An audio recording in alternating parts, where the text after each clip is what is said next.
the acclaimed filmmaker whose mastery in storytelling has won hearts with films like Munna Bhai, Three Idiots, Donkey, Sanju and many more. Known for his ability to blend humor, heart, and social messages seamlessly, he understands deeply how a great script indulges with precise editing to create magic that resonates across generations. Today, we'll explore how the writer's vision and the editor's craft interact, the delicate balance between structured narrative and creative freedom, and why both tables demand equal passion and precision. Please join me in welcoming the powerhouse of talent, Sri Raju Hirani.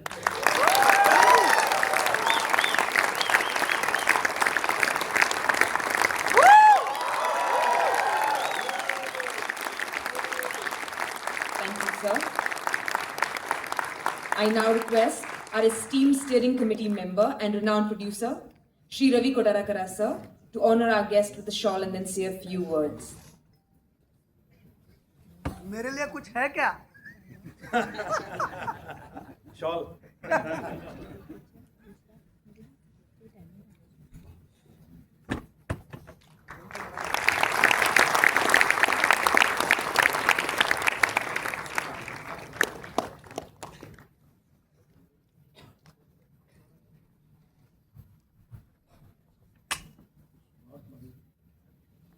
It's not my duty to come and speak about everybody, but we are forced to speak about everybody for only one thing, their achievements. This human being, making a film, producing a film is no ordinary job. You should know what to produce, what to make, and only a visionary can make good films. This is a visionary par excellence. Being an editor, it is always told the first frame and last frame is important. That's what when we do in editing, where we open and where we close, where we start and where we end.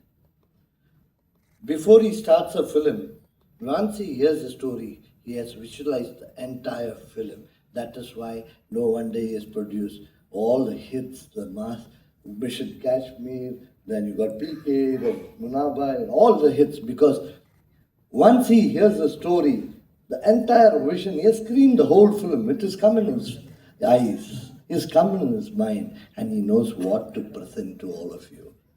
Let him make wonderful films hereafter, and let us enjoy, and let them be a part of our lives till we live. Till we live, that's what I said. So kindly give a big hand to the great.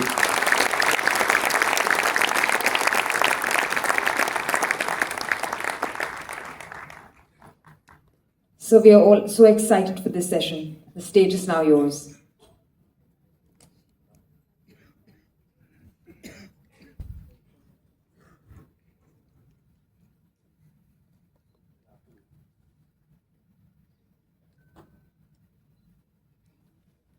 Good evening, everybody. Hello? Yeah. Hello? Yeah. Good evening. No, good afternoon. Sorry. I see many familiar faces. That scares the hell out of me. A film is made on two tables, writing and editing. Don't worry, it's not a workshop on furniture making. It's still about filmmaking. And I'm glad actually I've been given this topic because I have started my life as an editor. For many years I edited films, ads, documentaries, everything till I made my first film.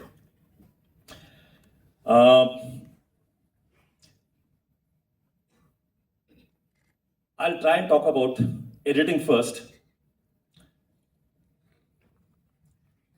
Or let's talk a little about the writing table first.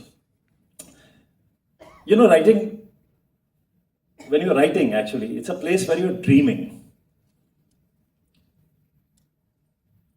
You can think of anything you want. There is no barrier there. You start imagining whatever you want. There are no budgets, there are no schedules, there are no bad actors there. There are no cloudy days. You start imagining whatever you want. You know, you'll begin exterior, run off Kutch, morning. Then it's no early morning, no very early morning. You know, barren land, a ray of light falls on the ground, pink sky which turns orange, and a massive sun which fills up the screen. Against there, a shadow of a man, a silhouette. He walks towards the camera like a panther. You can imagine anything you want. But when this shot reaches the editing room, it is different. Because the sun which was supposed to come out in the morning didn't come out till 9. It was a cloudy morning. Then the actor was supposed to be behind the sun was supposed to be behind the actor. It's gone up. The actor who was supposed to rise before the sun rose a little late, so you had to use a double. And who had drunk at night, so he didn't walk like a panther. So you have what is imagined and what reaches the editor are two different things. Because in between writing and editing, there's something called shooting. And whatever you imagine, it's never the same. Things are always different from what you imagine to what it reaches the editor. Now, what does an editor do? He has to save the film. He has to kind of rewrite whatever was imagined on the film and which didn't get executed the way it should have been done. So, before we start talking about writing, I'll actually go to editing first. I can see some editors here, so. I feel an editor is an unsung hero. You know, you can see the work of a cameraman. You can see how he frames a shot, how he lights up a shot, and you can say, this is good work. You can see the work of a production designer. You say, oh, great sets. You know, it's really showing the way it should have been, that period is there. You can see the work of a costume designer. You can see the work of a sound designer. You can see the work of a music composer, background score. But the work of an editor is usually invisible. His work cannot be seen. He is actually most of the time correcting mistakes of many other people. He is removing the pauses, extra pauses which the actor gave. He is removing the out of focus shots, replacing it with some reaction somewhere. He is actually solving many other problems. So you really can't judge the work of an editor. And you know, a lot of people ask me, what does an editor do? Because most people think, what does an editor do? He's joining shots. They say, director ने तो shoot कर लिया, आपके पास shots आ गए, और आपने NG हटा दिए, you took the okay shots. Then you start connecting. You start here, end here, and you just joined shots. So that's the impression most people carry, that it's just a matter of joining shots. And I say no. Actually, editor is such an important cog in the wheel of filmmaking. He does much, much, much more than that. I'll tell you a small story which happened with me about 25 years back. I used to make ad films then. I was shooting for an ad film out of Mumbai, and that evening at dinner, I was sitting with one of the client servicing guys from the agency, and the same conversation started. That what does an editor do? So I said, I said, the ad we are shooting, look at it's a testimonial kind of a film. We are shooting 30 minutes with this person. We have to cut it down to 40. And it should also look in real time. It should not look that in 40 seconds we've made it look jump cuts, and so you have to give the tension, you have to create drama, you have to do all that. He said, नहीं यार, ये सब कुछ ऐसा नहीं होता है. Editor क्या करता है? Director shoot करता है, editor join कर देता है shots. So my blood in me boiled यार, as a being an editor. I said, नहीं, ऐसे नहीं होता है यार. You know, editor really works hard.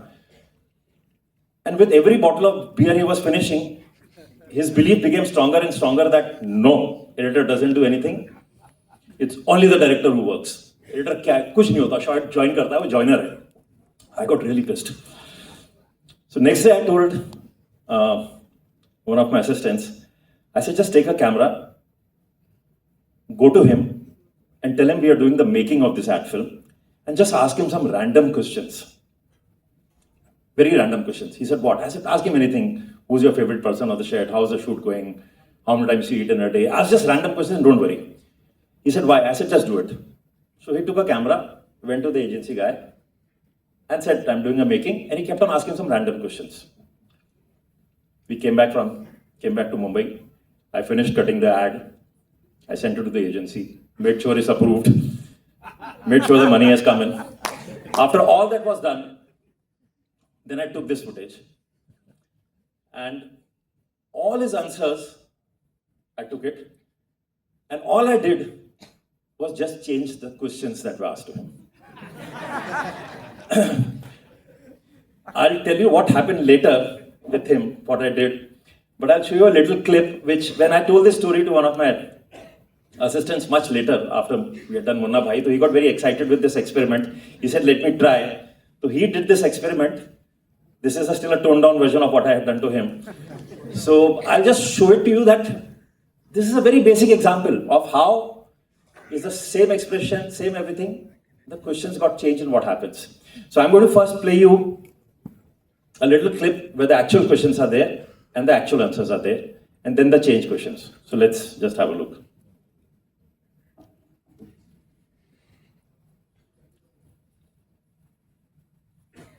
Round the clock. Anything from 10 hours to maybe longer than that? It depends. Sometimes 4 to 8 hours, sometimes 24 hours. 8 to 10 hours. Depends, between 8 to 10 hours, usually.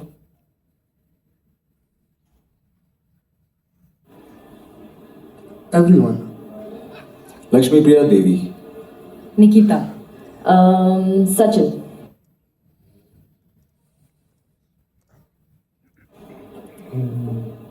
Whenever I'm hungry. At least 4 times? 4. 3 to 4 times. 4 times. 5.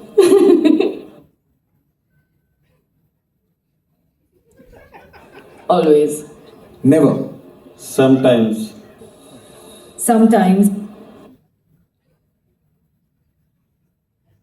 Of course, my table. I like the balcony outside. The editing room. Everywhere. So now these were the actual questions. Now I've just replaced the questions. See what happens.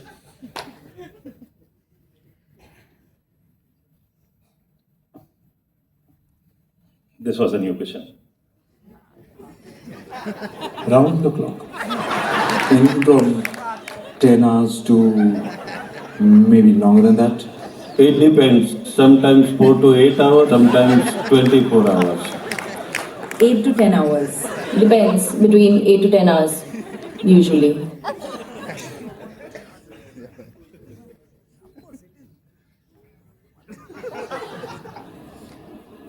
Everyone. Lakshmi Priya Devi. Nikita. Sachin.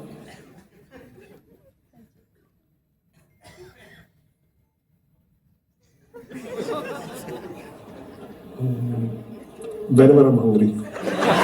At least 4 times? 4. 3 to 4 times. 4 times. 5.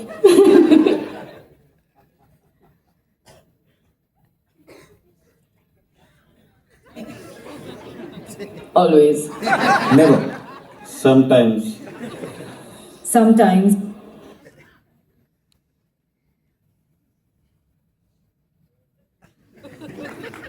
Of course, my table. I like the balcony outside. The editing room. Everywhere.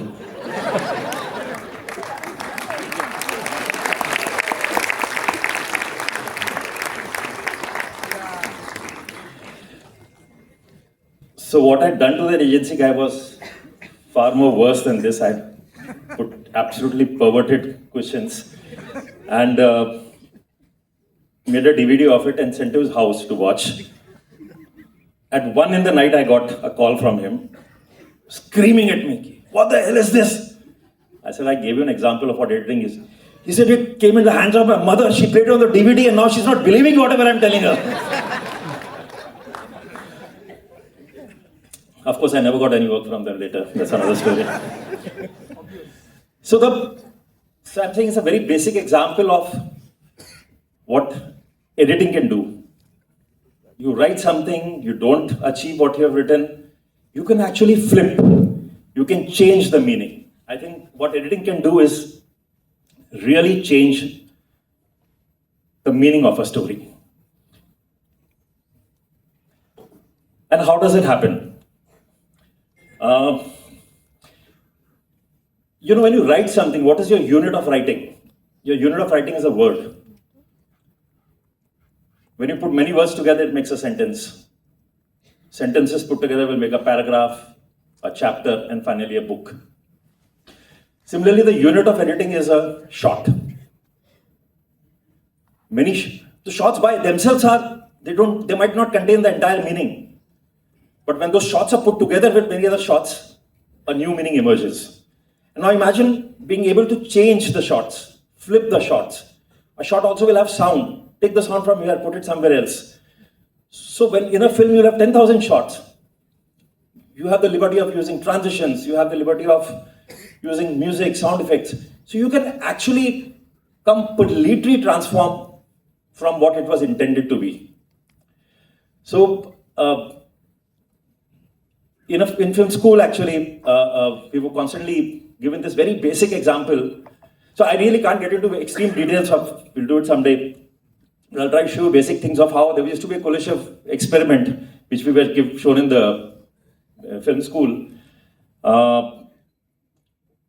where you've just taken 2 shots and 1 shot is later replaced and the entire meaning changes. So I've just picked up from somewhere, I'll just show it to you. We'll talk about it later.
So as you see, the expression is the same. Like in the example earlier I showed you about what we've done experiment in the office. Their expressions have not changed. Whatever they said has not changed, but the meaning has changed. Similarly here, first shot is the same. Second shot, what the lady is seeing, first she sees a person eating an ice cream, then she sees his dog. So the meaning completely changes. A viewer is actually quite capable of filling in the blanks. So without really changing anything, you can, this is, as I said, it's a very basic example, but imagine when you have thousands of shots with you, it's like a jigsaw puzzle, like can you completely transform the meaning of a film. I'll get you into a little bit of history. Don't worry, I won't bore you. When cinema started, it was like theater. Camera was just sitting at one point, filming everybody in long shots. How you're sitting and watching me from there, you see one angle, that person sees from one angle. So camera was like that. The big brother was theater. Actors would come in from one side, exit the other side, like how they do it in the wings, come from here and go there. So it was just reproduction of life. It wasn't creating any drama. Whatever inherent drama was happening in the scene, but was being viewed from a long distance, more a reproduction of life. Then this famous story of Edwin Porter. One day he was playing with some shots. There was a shot of a fire office where fire brigade place, where a lot of these firemen were coming out of the office and running towards the fire engine. And there was another shot of some place where there's fire and people are struggling to get out of the fire. A third shot where these people enter and save them. And that's the way it was intended to be put. Firemen running out, people there, they reach and save them. So what he did, I think first time somebody made a cut where he took the shot of people in fire first, struggling to get out of the fire. Then he cut to this fireman leaving. Then again he went back to the fire. People struggling. Again he went back to more people leaving from the fire engine place. Again he went back to the fire. Again he showed them coming. And then they reached. So when this was screened, what happened? Suddenly amongst the viewers there was anxiety. There was anxiety that, oh God, will they live or will they die? Will they be able to reach on time? So what somebody had actually done was first time you had jumped from one place to another place. You had jumped in space, you had also jumped in time. And there was a realization that this can create some tension.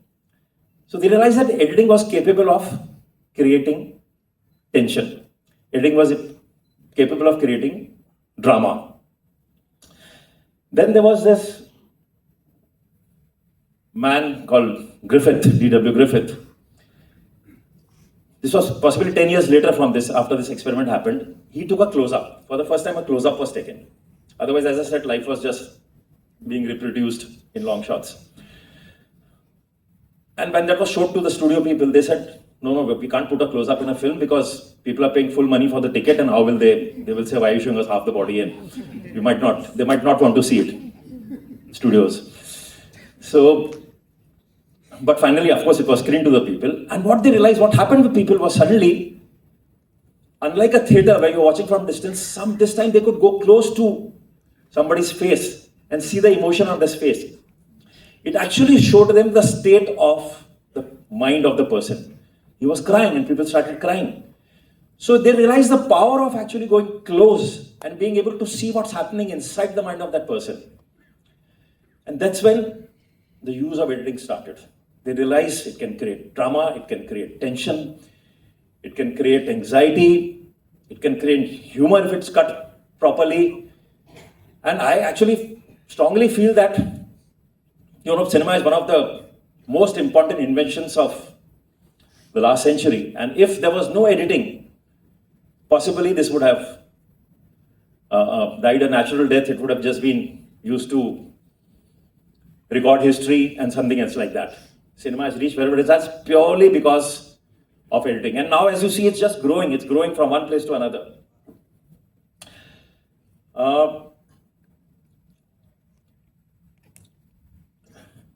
Abhiyat told me that don't talk too much about our history, talk about some of our own anecdotes.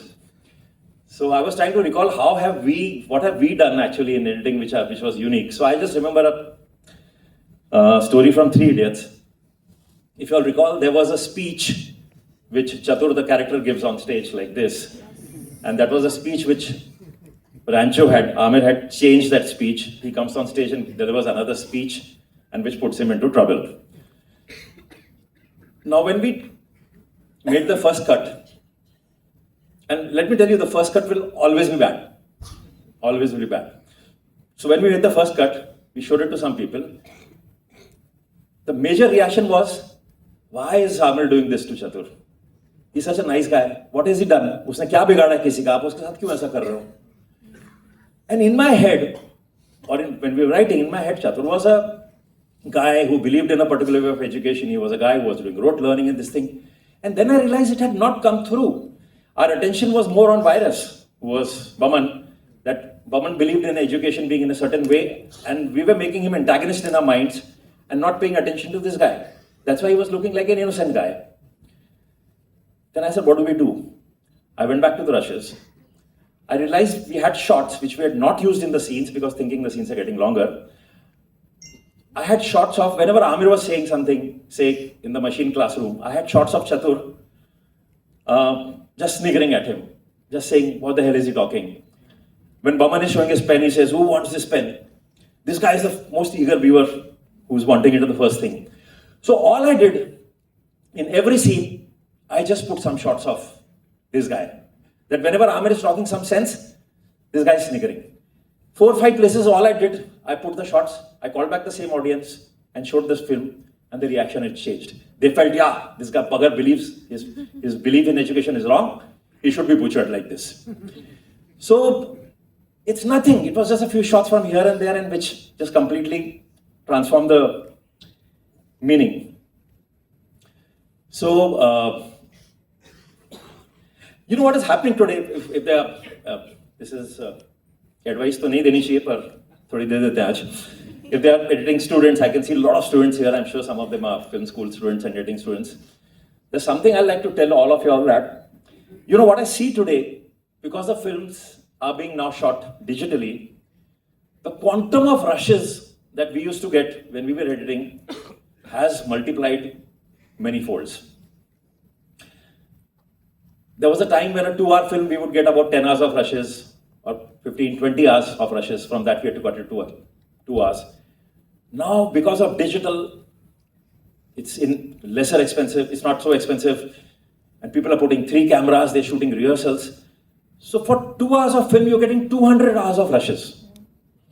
And I've realized editors are not watching those rushes. The whole system has changed. The way we were trained was that go and first watch the rushes, twice watch the rushes, make notes of what you like in that. Okay shot is not necessarily the okay shot. There are millions of gems lying in not okay shots. There are great reactions lying. Some actors done some great performance here. Make a note of all those. Put it in your system before you attempt to edit. Now I see many editors actually, they don't even see the rushes. They have 2 assistants who come in, who see the rushes, who do basic edit. Then the editor walks in, he sees the first cut, and if he's seeing this, it's not consistent, it's not smooth, he just improves the smoothness of it. But he's not even seen the rushes. And I tell them, you know, you think you're working fast, but trust me, you will have to go back to the rushes, try and find the best shots, and you will end up wasting more time. And I've done it as an experiment. I have sat there and seen the rushes peacefully. I've given it to somebody else, tum jaise karna hai. And I've finished in, 1/4 of the time they edit. But all you need to have the patience to sit and watch your rushes. Trust me, there are gems all over the place, and you'll make a great edit. And I keep saying, don't edit only for the director. You say, okay, this is what the director wants, this is the story, but seeing these rushes is giving me great ideas. I think I can rewrite. Make your own cut. Make your own edit. And once you make that edit, chances are somebody might see it and they say, I didn't see it like this. I can change it. So there's basically great magic which can happen with editing. I think I should now shift to the other table. Oh, no, sorry, what is this? This is the journal book. So I'll skip this. No.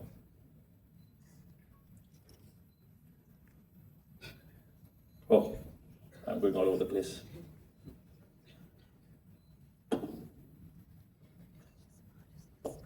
No, sorry.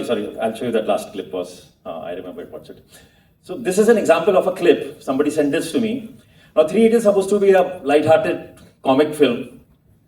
Somebody's taken the same footage, the same shots, and made it look like a thriller. I think you should see this.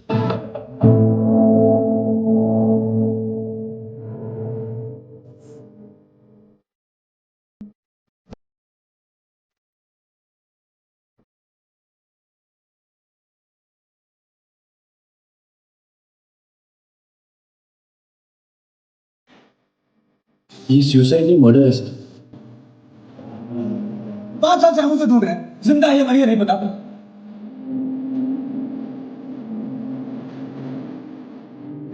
यार वही नाम, वही degree और वही photo, लेकिन आदमी अलग। चक्कर क्या समझ में नहीं आया।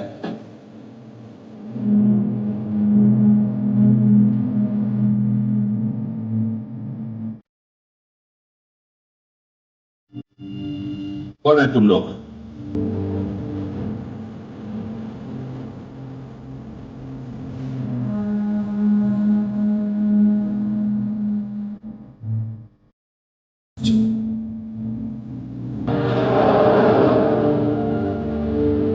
सुसाइड नहीं कर सकता, मर्डर था।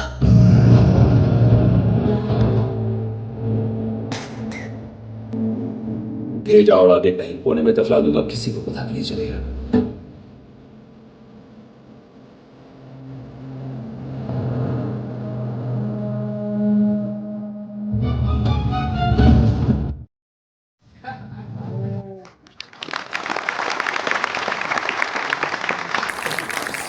So the point I'm trying to make is that every shot can be used differently. You have support of background music, transitions, text, voiceovers. You have tons of tools as an editor to completely change the meaning of the film.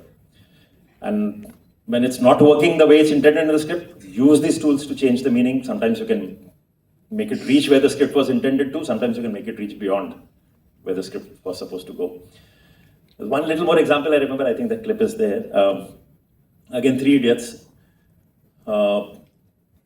See, the whole film begins talking about Rancho.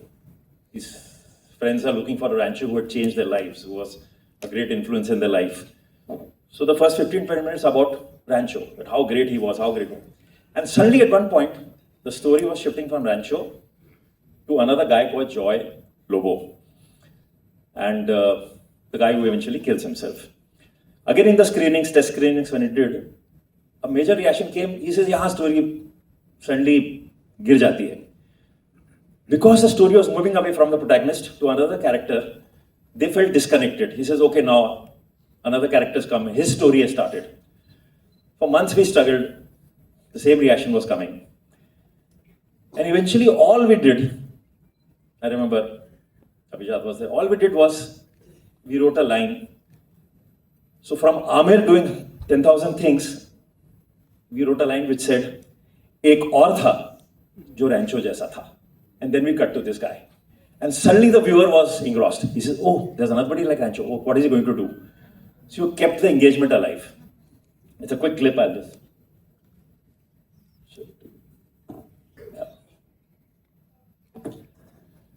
So this is one of my favorite quotes which says, "Writing is emotion imagined and editing is emotion experienced." Wow. Before I go to writing, since Abhijat happens to be in Goa and he's here, and we've written all the films together, I would like to call Abhijat also on stage before we talk about writing.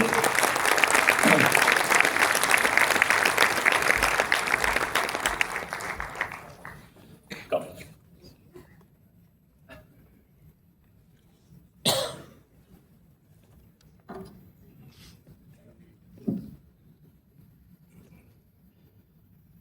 Shall I get a shawl? So actually the whole idea is that we won't talk about, it's not a workshop we can really get into talking about plot points or conflicts and obstacles and how do we do it. We're just going to talk about a few things which we tend to follow when we write a script. We definitely keep all these things in mind while we are writing this.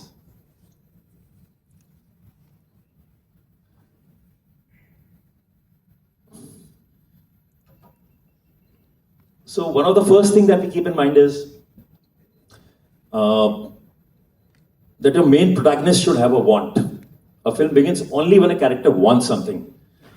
If there's no want of the character, then the audience also doesn't want it, they go home. So you have to have a very strong want.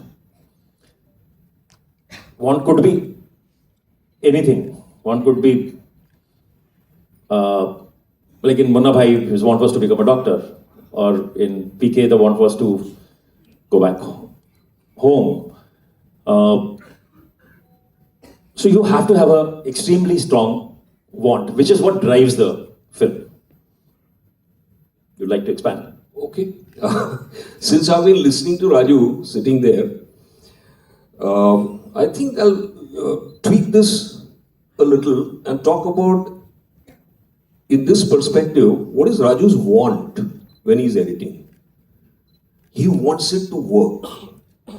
He wants the damn thing to work. And for that, he's prepared to do anything. So he told me once, and it's one of the most amazing things he said.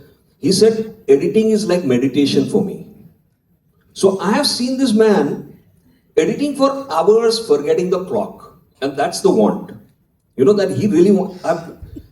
In my opinion, he's the greatest editor in this history of cinema. And I can say this because I've worked with Walter Murch. I've worked with Walter Murch, who has written Blink of an Eye, which is considered to be a seminal book. So the amount that I've learned from Raju, just through that sheer want to excel constantly. So in 3 Idiots, if you see, there's this desire on Rancho's part to excel. He wants to learn. He wants education. He doesn't want a degree. There is another want, and there is a conflict of wants, which, for instance, Virus wants to be right. He has lived an entire life based on a principle, and he's terrified of being proved wrong. So in order to be right, he can fail people, you know. And finally, he changes, of course. Chatur can't change, because Chatur wants to succeed.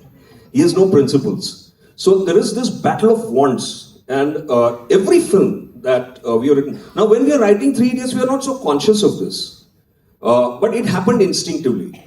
But then later on, what happens is that what was an instinct once, it becomes a tool. It becomes a part of your DNA. You have learned a principle, and you try to recall that. So now, whenever Raju starts a film, he gives a very clear instruction. What is the character's want? If the want is not strong, there is no film. So, you know, even if it's a love story, the want is to find love. If it's a revenge story, if it's justice story, well, character has to have a want. Otherwise, it's a spineless. I'm not saying that hard and fast rules, but this is what we try and follow. There will be always exceptions. You'll find films which were without a want. But personally, we feel that you should have a character want.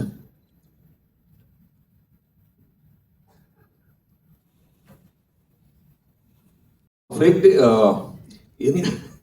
in life is not something which is welcome, but in cinema, without conflict, things get very boring very quickly. You know, Javed Saab had told me a fantastic thing. I was asking him about Diwar, and I said that, you know, the intensity of that conflict that I see in Diwar, I don't think I've seen anywhere else. And I said that I asked him a question as a student. And I asked him that, how did you achieve this? That when a lot of you would have seen Diwar, if you have not, please correct that and do see it. It's one of the truly great screenplays. And I asked him that, how did you achieve this? That there is one unimpeachable argument. So when Amitabh Bachchan says, कि पहले उसका sign लेके आओ, जिसने हमारे साथ ये किया, ये किया, ये किया, you are completely convinced that what he's saying is correct. And then the other character, the mother's character, कि उसने जो किया वो मेरा कौन था, वो कोई नहीं था. Right? When she says that, suddenly she has stopped that. She has gone beyond. So one unimpeachable, unanswerable argument, the other character tops that. And I asked him about it. And he told me that वो argument universe में कहीं होती है और वो हमें ढूंढनी पड़ती है. So he said कि you don't lessen the argument that you want should be strong, but the other argument should be as strong, and then you have to top it. वो argument कहीं universe में होती है. ये मेरे को याद रह गया. और if you're seeing PK, at the end there is a debate between Tapasvi and PK, and in that debate we have given very strong arguments to Tapasvi. So the conflict is the heart of cinema. There are two kinds of conflicts. One is between a bad guy and a good guy. So that's what myths are based on, and that is one kind of conflict. The other kind of conflict, which is sometimes very, very fascinating, is two colliding points of view, where you feel both people are right and both have a point of view, and you are watching in shock as to who do I go with, and then probably you reach a conclusion at the end. And that is like the two opposite truths colliding is a conflict that I genuinely value.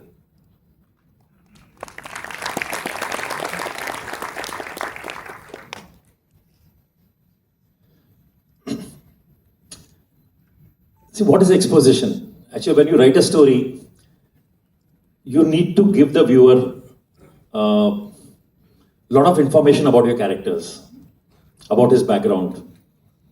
Who is he? Where does he come from? What does he want?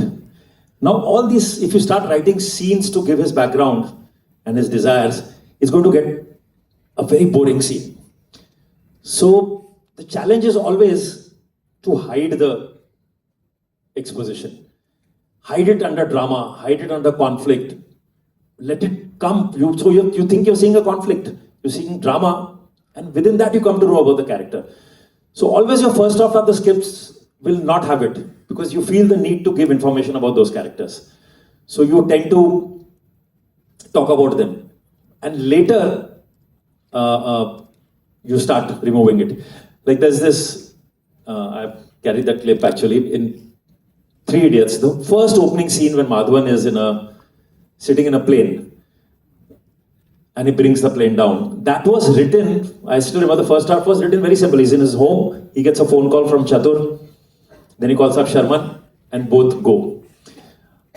What we needed to communicate was that what Rancho means to Madhavan and Sharman. He's such an important man that they can do anything for him. And we just shifted the scene to a plane. So they have to bring down, he has to bring down the plane. Shall I just play it actually? Easily, they don't value it, information. Let the tension build and then it explodes. Like in Chinatown, is she your sister or daughter? Sister or daughter? Sister or daughter? He keeps slapping and finally she says, she's my sister and my daughter. You know, now that horrific exposition comes through.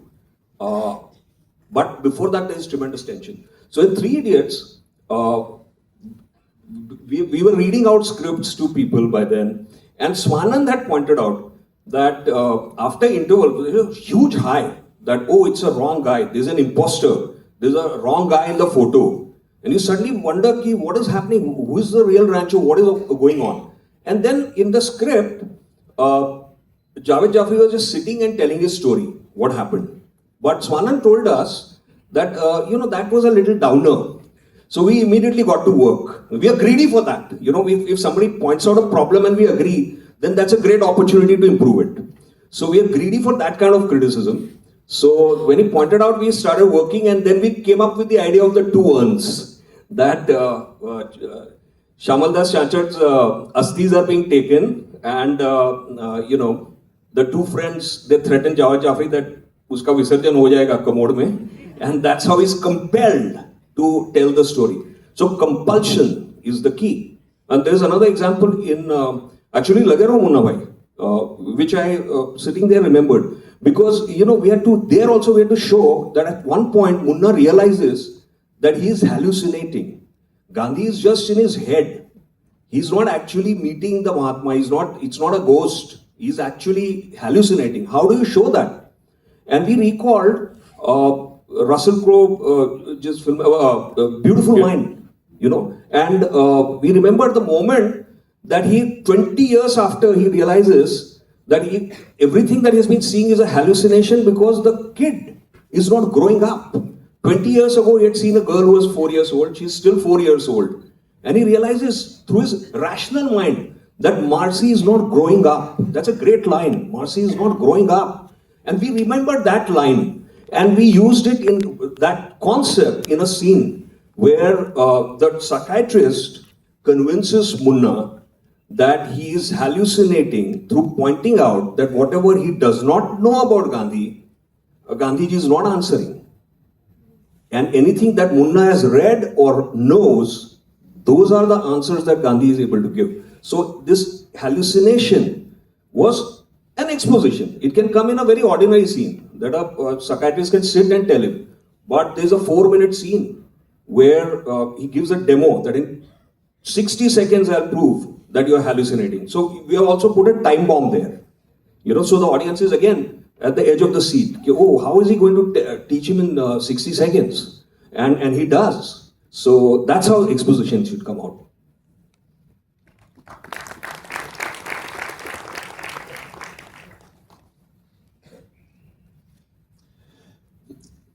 So there's one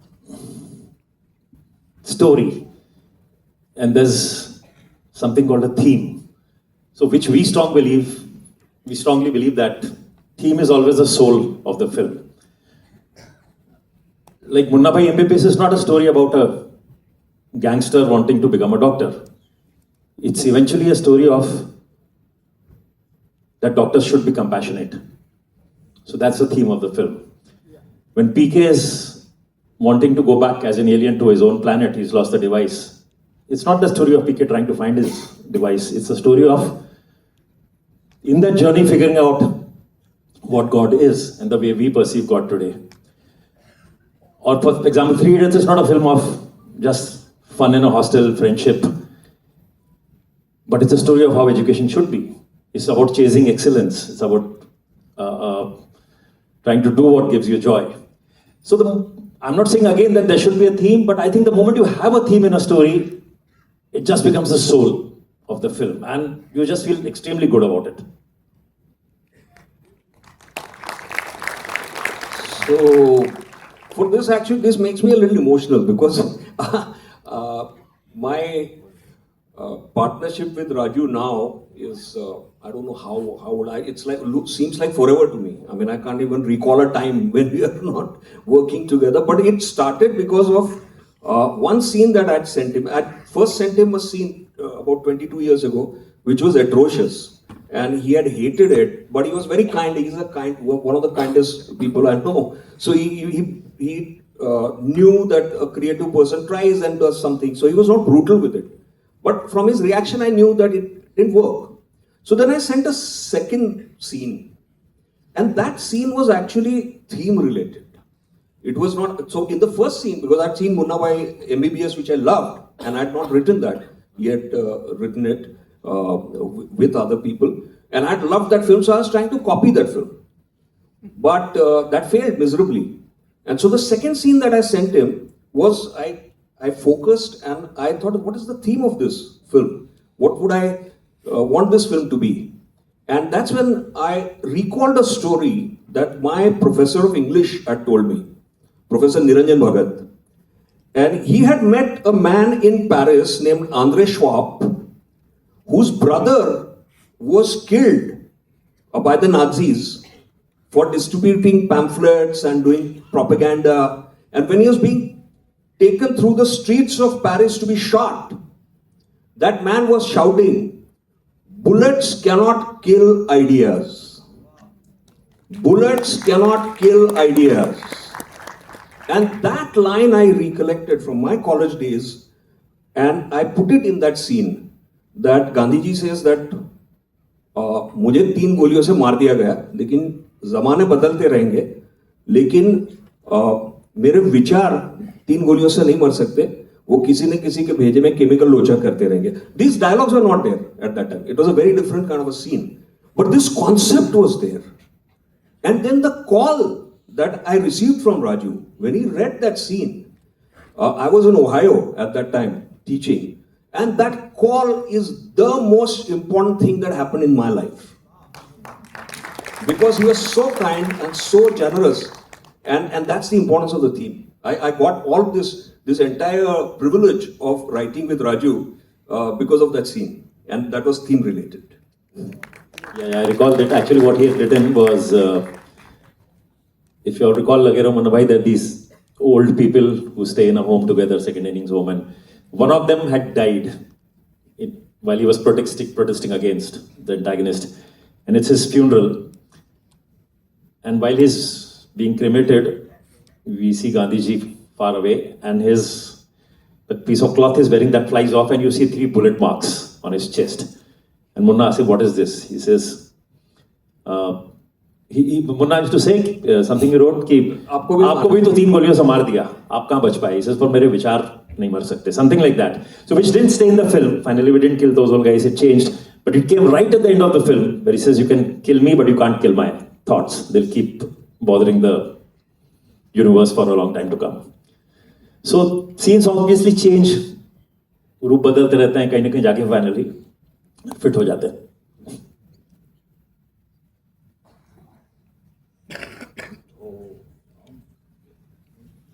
Actually, this is what Abhijat was just talking about, a strong point of view. This I recall an incident which happened with Rajkumar Hirani, my first film, Munna Bhai MBBS. And Baman used to love to rehearse a lot, so we had taken him on the location, the medical college, anatomy hall. So we were rehearsing there. And Baman kept on improvising, he kept on adding lines. So there was a line he added in the script. The scene was where he's asking, it's the first year of the medical students, and he's asking them, why are you becoming a doctor? Why do you want to become a doctor? And one girl gets up and says, I want to serve people. I love people. I love my patients. So this line was not there. Paman came up with this line. He said, I don't love my patients. And the girl looks at him, and Paman said, because if I love my patients, I won't be able to operate on them. Like I won't be able to operate on my daughter.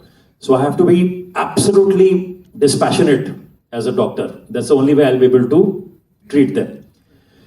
So and the way Baman said it was with a lot of power. I said, Baman, this is a very, very interesting, very valid point, but don't use it. Because 30 seconds later, Munna is making a point कि form बनना ज़रूरी है क्या? So it'll make my protagonist very weak. Don't do it. So he said a very interesting thing. He said, he might be your protagonist, but as a character, I'm my own protagonist. I'm not an antagonist. I don't think I'm a villain. I'm a hero. I can't live this life if I don't think I'm a hero. And I'm not a Gabbar Singh or a Mogambo who's killing people. I'm a doctor, and I believe this is my point of view. So I came back worried. I thought about it. I said, okay, it's a very interesting point. Now it's my job to make the protagonist more stronger so that we beat this point of view and still show. So we went on the compassion that, okay, you're dispassionate with your thing, but you should be compassionate towards your people in some way. So that's one thing I learned from him, and that's why we try to follow every time. Like even when we did Three Idiots or PK, which Abhijat was just talking, we realized that the antagonist should have a very strong point of view. Then it's fun. If his point of view is not strong, then there's no battle, there's no conflict. So even in 3 Idiots, when Baman says, life is a race. आप तेज नहीं भागो तो कोई आपसे आगे निकल जाएगा, कुचले जाओगे, हम अंडों की तरह टूट जाएंगे. So which is happening in life. It's a race. Everybody's the way the education system, it's a race.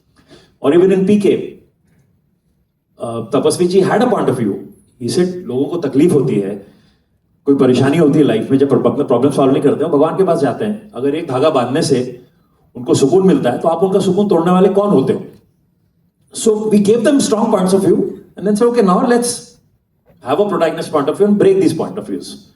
So that's what we've constantly done and tried to learn from. This was Baman's this thing.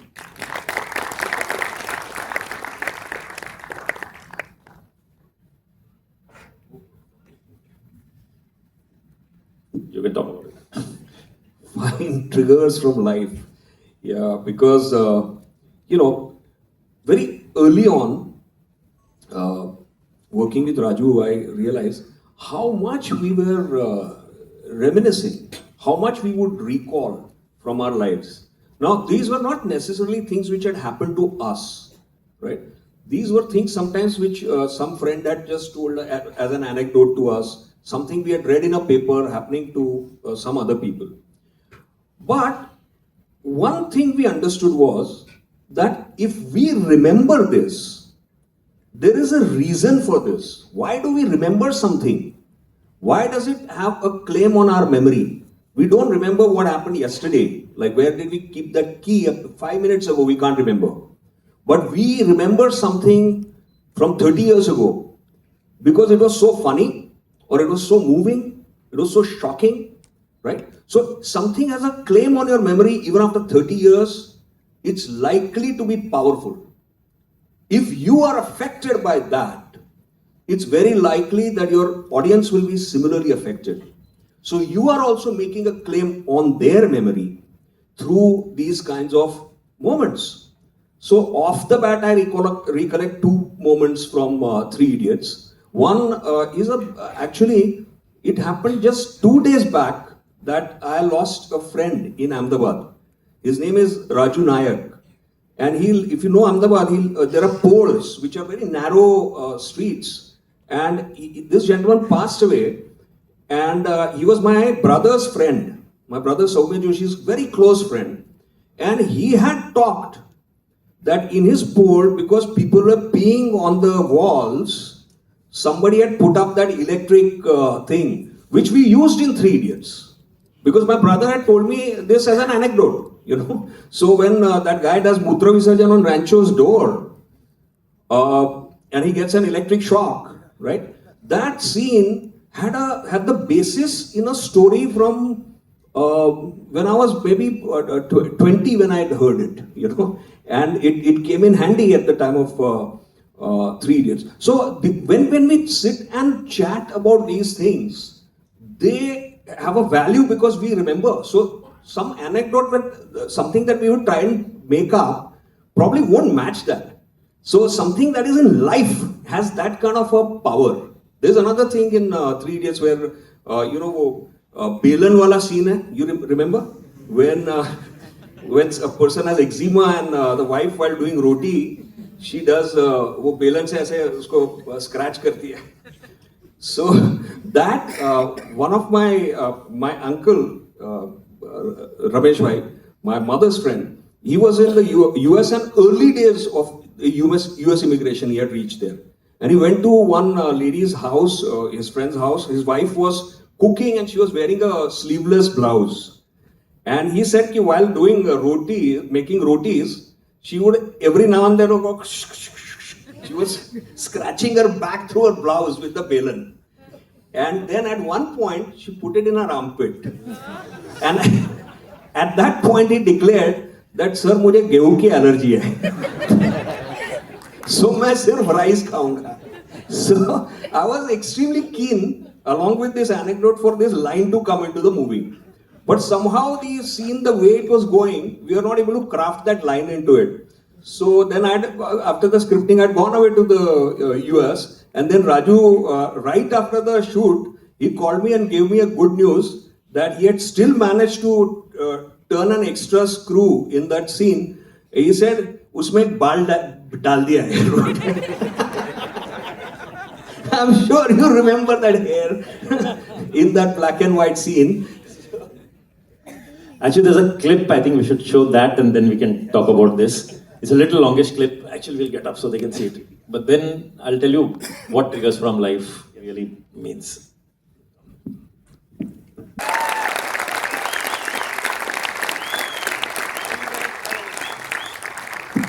Now you guys know why I call it the greatest privilege of my life to be working with this gentleman. How he has edited it, how he has shot it, how this one scene was done over 2 continents. So that's another matter. So the point actually we were trying to make was triggers from life. See, you can write scenes from possibly what you've seen in other films or you've read somewhere. But the moment you pick what you've really experienced, somehow that find more resonance. So I'll tell you about this film. We had written the full film and we had struggled with Abhijat had read, being from Ahmedabad, he went and read, I think, every possible book on this planet about Mahatma Gandhi. And we wanted to say so much about him. Then we realized that we can't say so much. We had to narrow it down to only 2 things, truth and non-violence.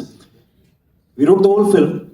I said, but still nobody will believe that non-violent ways can work in today's time. Nobody's going to believe us.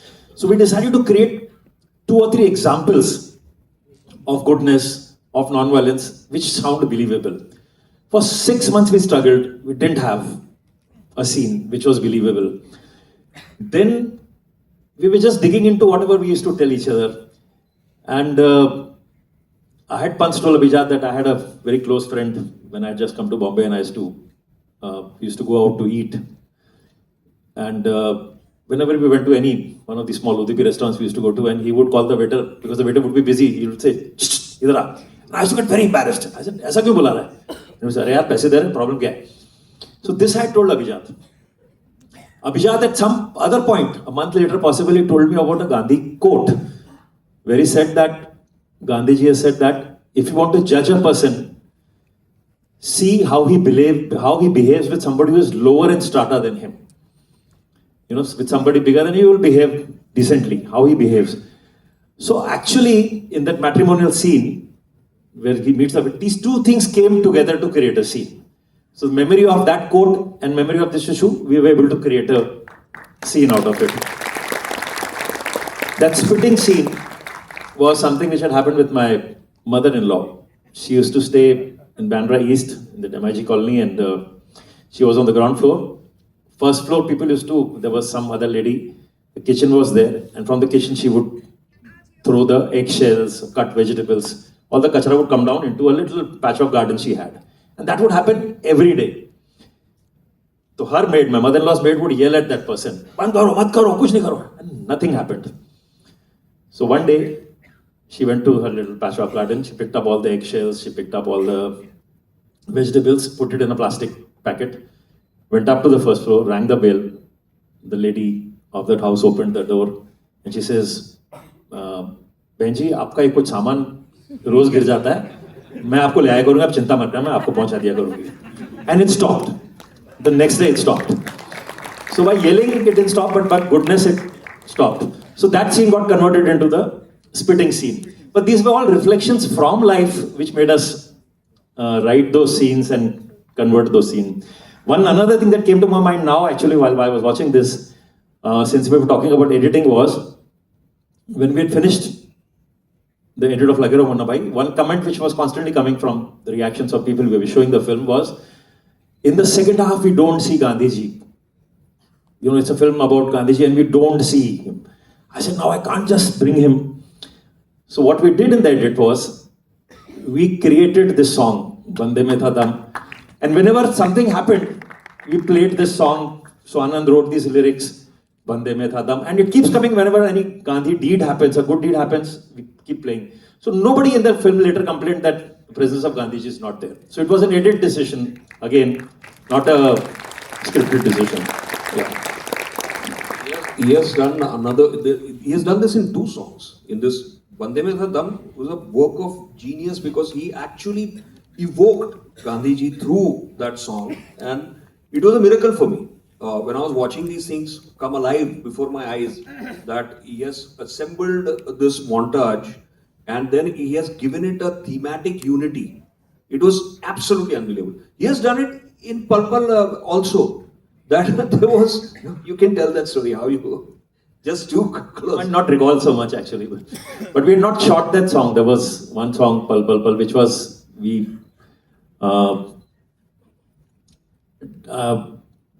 it's very difficult to explain.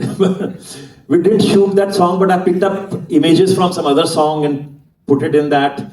Then we showed it to somebody. They said, "Haan, images se to theek ho raha hai, but lip sync nahi hai." So then we just took 2 hours and shot Vidya's lip sync and kind of close up and overlapped it with that. And so that song was never shot. It was just this 2 hours of shoot in this thing. But that unless you watch it, it's not going to make sense. So the shooting of that song is for 2 hours, and he has put together on the editing table images which were not being used in the film. He put them together and created a song out of that, which is again a miracle happening before my eyes. I got to see that. About triggers in life, I recall a small story that Salim Saab had told me, which I think I must share with you because it's one of the most important things. He said that once he had gone to Mohan's studio, I think, and one really tired worker was sleeping on the studio floor. And he was just sleeping. He could see that he was sweat, fatigue, everything, defeated, vanquished man lying on the floor. And then one guy walked in, arrogant bastard. He walked in and he, with his foot, he woke this guy up. And he had a cigarette in his mouth, this man who woke him up, and he said, "Machis hai kya?" So he said, "Machis hota na sahab, to puri duniya ko aag laga deta." And Salim Saab said that he used this line in a film as Mr. Jackie Shroff's introduction line. So he used that line. He said that the moment this line was uttered, the theatre was filled with claps. And he said that those were the last claps in that entire film. because this he had picked from life.